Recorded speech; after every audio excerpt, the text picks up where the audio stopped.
तो पेशावर में आटे की कीमतों में मुसलसल इजाफा रिकॉर्ड किया गया है। एक हफ्ते के दौरान तकरीबन 20 किलोग्राम आटे का जो थैला है उसकी कीमत 1600 से 2000 रुपये तक पहुंच चुकी है, जिससे शहरी काफ़ी परेशान है। इसी हवाले से बात करेंगे, पेशावर से हमारे नुमाइंदे हमें ज्वाइन कर रहे हैं नवाब शेर बताइएगा क्या कहना है लोगों का।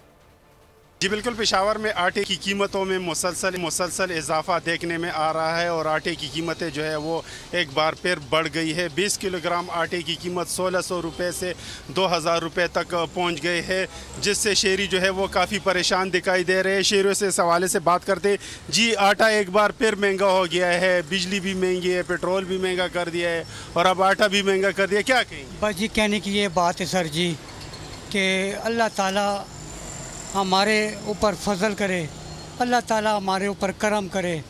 ये देखें ये क्या हाल है जी, आटा महंगा हो गया जी, पेट्रोल महंगा हो गया, बिजली गरीब आदमी क्या करेगा जी?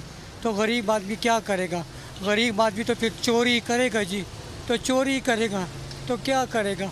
सारे जितने भी हुकूमत करने वाले हैं सारे जी ठीक नहीं है जी, कोई भी ठीक नहीं है। से मुतालबा भी कर रहे हैं कि महंगाई को कंट्रोल करने के लिए इकदामात भी करे ताकि उनको कुछ रिलीफ मिल सके। अपडेट कर रहे हैं, बेहद शुक्रिया आपका। सब्सक्राइब करें और बेल दबाएं ताकि कोई खबर रह न जाए।